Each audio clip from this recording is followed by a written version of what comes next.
And technology that we have today, it is my hope that Arkansas will create a trauma-informed approach to a victims' rights amendment. I am here today because I believe there is a need for a victims' rights amendment.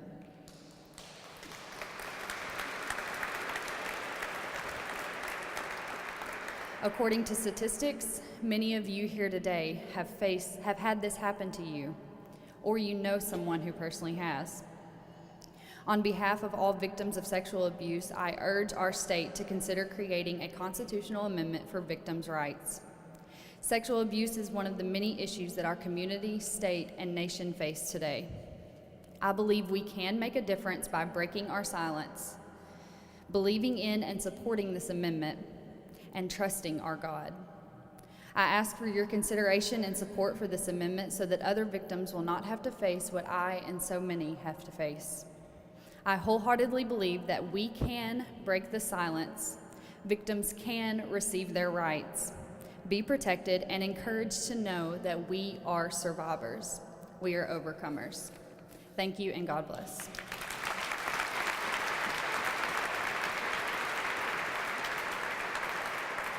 Thank you, Brittany. Let me just say that where Brittany and Matthew, who will talk later, experienced the same kinds of terrible things today, they would have many options that they didn't have in the past. They would have the benefit of a child advocacy center where interviews could be held, where there could be examinations in a child-friendly atmosphere. They would have support services, any number of things that did not exist then.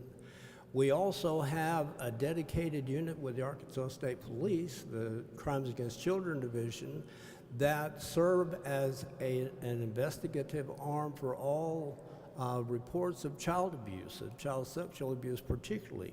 And so their cases may have been addressed much more quickly and effectively than they were during their times.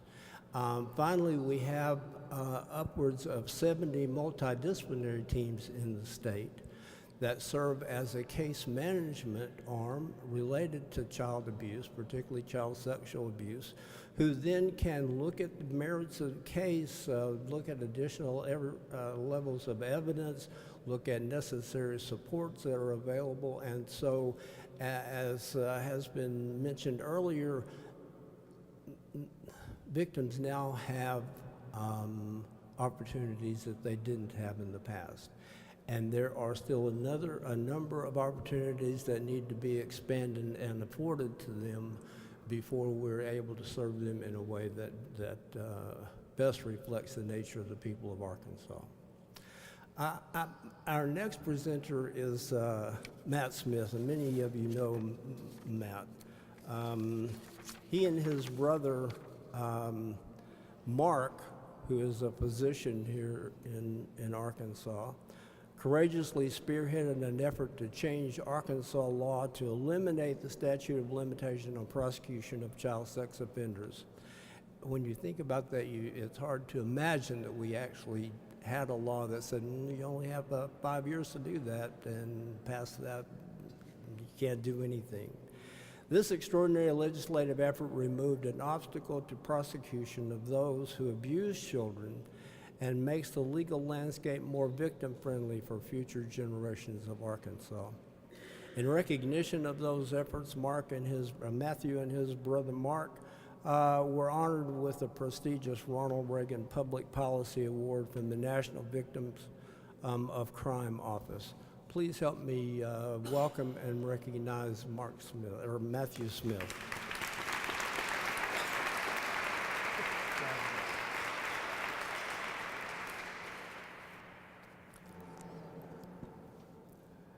As a survivor of child abuse, I know all too well the importance of victims' rights. My journey from victim to survivor was unfortunately very long and difficult, but that transition eventually allowed me to overcome the devastating effects of abuse. Though some scars do and undoubtedly always will remain, the wounds are healed. Finding that place of healing is critical to the recovery of a victim of crime. While a number of variables affect a victim's recovery, obtaining justice through a system that treats them with dignity and respect, feeling safe and protected from future harm, and receiving emotional and financial support are paramount to the process. As citizens of this great state, we shoulder a monumental responsibility to ensure that victims of crime are provided with all means necessary to heal, and we cannot accept the risk that they could be harmed or harassed by the perpetrator or re-victimized by the very system meant to protect them. As some of you may know, as children, my older brother and I were sexually abused by our Little League baseball coach in Texarkana, Richard Roberts. We both harbored this secret for decades. Though we both suspected that the other had been abused, we never discussed it. Until, that is, my brother completed his surgical residency at UAMS, moved back to Texarkana, and discovered that Roberts was again coaching young boys in baseball. Knowing that he could not stand by and allow Roberts to harm other children, my brother went to the police. He called me to confirm his suspicion that I too was abused and to ask if I would come forward as well, which I did. As an attorney, I was aware that the process of building a case, preparing for trial, and obtaining a conviction would be a lengthy and difficult ordeal. However, until the prosecution of Roberts, I had no idea just how arduous and exhausting this process can be for the victim. For the better part of 8 months, my life revolved around the case, talking with investigators, preparing for and testifying at grand jury, trial, and the sentencing hearing were all encompassing. My life was effectively put on pause. Thankfully, the Texarkana, Arkansas Police Department and the U.S. Attorney's Office for the Western District of Arkansas were consummate professionals and kept me fully informed of the status of the investigation and subsequent prosecution. They also ensured I was made aware of all proceedings, judicial and otherwise, that would occur. That experience illustrated to me exactly how crucial having the opportunity to be heard in a dignified and respectful manner and timely and accurate notification of court proceedings can be to a victim. During that time, a victim's life is inextricably tied to the case, and not receiving adequate information or feeling as if they have no voice in the matter can do enormous harm. Thankfully, we have the opportunity to guarantee that every victim of crime will be afforded these basic but desperately needed protections. Because of the leadership of legislators like Senator Eddie Joe Williams and Representative Charlotte Douglas, Max Snowden of the Arkansas Commission on Child Abuse, Rape, and Domestic Violence, our Governor, Asa Hutchinson, of course, our wonderful First Lady, Susan Hutchinson, and countless coalition survivors and advocates, we can take a stand for victims. We can show them that they are not alone, that there is hope for recovery, and that the people and government of the state of Arkansas stand steadfastly with them. A Victims' Rights Amendment is not only the right thing to do, it will very likely change or even save the lives of victims of crime. This amendment is our chance to shoulder some of the enormous weight carried on the back of victims of crime, and it must be done now. Thank you.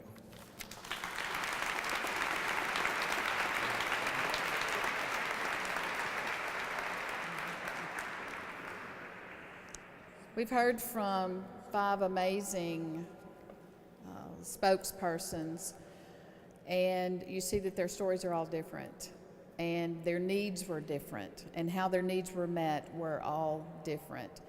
So we hope that we can affect some change for you. At this point, we would like to recognize those people that came before us that made such a difference.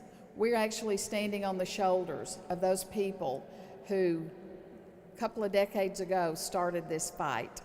At this point, we would like for former Representative Lisa Farrell, please come forward, and Investigator Michael Mundy, please come forward. And if you will, let's see, Mr. Mundy, there you go, and Mrs. Farrell, if you guys will stand on either side of the podium here. Perfect, perfect. We may have to move that over a little. And I'm going to read you a little bit about what these individuals have done for all victims in our state. I'll start with Mr. Mundy, Investigator Mundy. Is that what you're going has spent the last 15 years working in the field of domestic violence, sexual assault investigation, and prevention. He is currently an adjunct instructor at the Law Enforcement Training Academy at Black River Technical College and an investigator for the Batesville Police Department. He serves as an adjunct instructor for the Criminal Justice Institute and has conducted training for numerous departments in the field of domestic violence and sexual assault.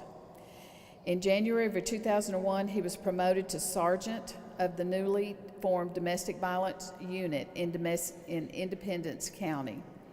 Eventually, he was promoted to lieutenant and supervisor of the Criminal Investigation Division.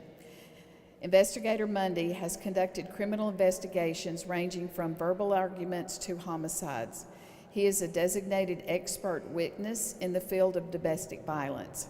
In continuing his training and expertise, Mr. Mundy obtained his AAS degree in criminal justice at the University of Arkansas at Batesville, where he's a member of the Pi Theta Kappa Society.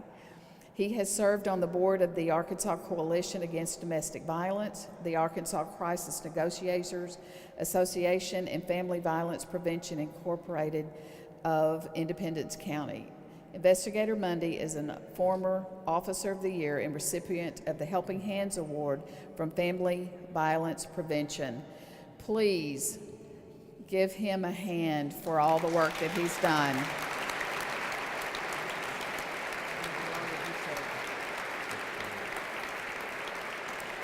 You'll stay up here. It was my honor to meet both of them for the first time today, but being in the legislature, I've heard about Lisa Farrell and what she has done when she was a legislator here in the late 90s, could I say? Yeah.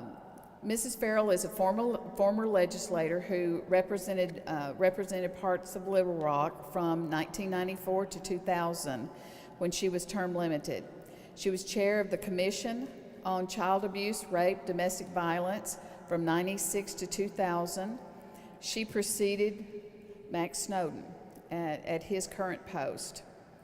She also served as chair of the 2nd Congressional District Caucus, the Women's Legislative Caucus, vice chair of Budget, and in other positions of legislative leadership.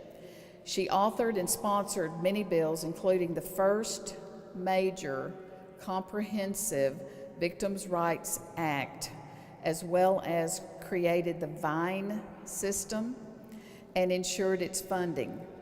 The VINE system notifies victims of crime of significant developments in the case. Mrs. Farrell is an attorney and businesswoman, lives here in Little Rock with her husband and 3 children.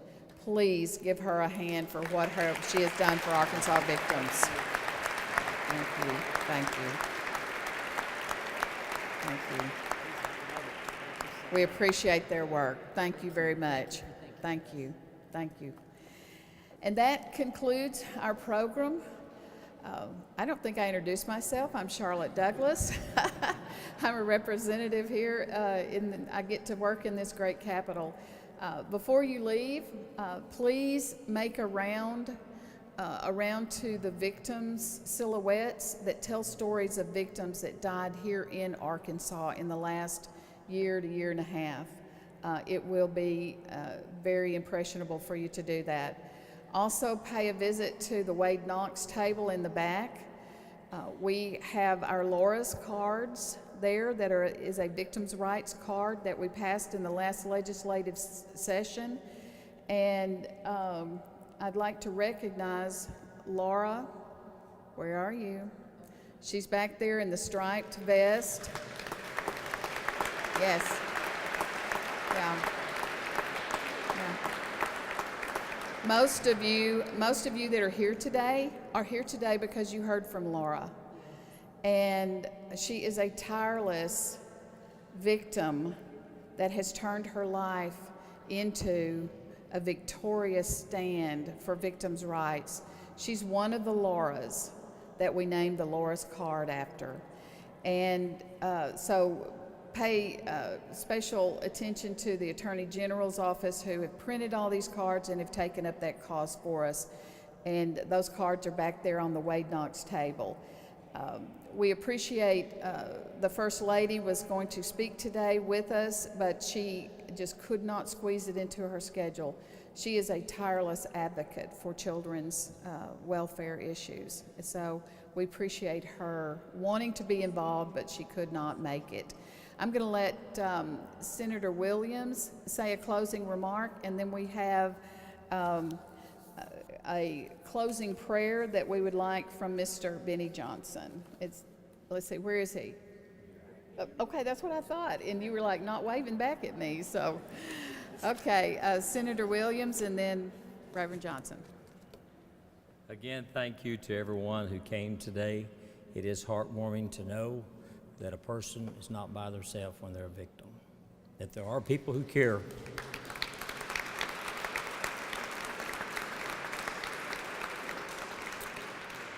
There are people who care enough to come out today and be a part of this. As I said earlier, I'm going to say it one more time. It's time to begin the debate in earnest on what we're going to do about it. With that, Reverend, if you would come up and dismiss us in prayer.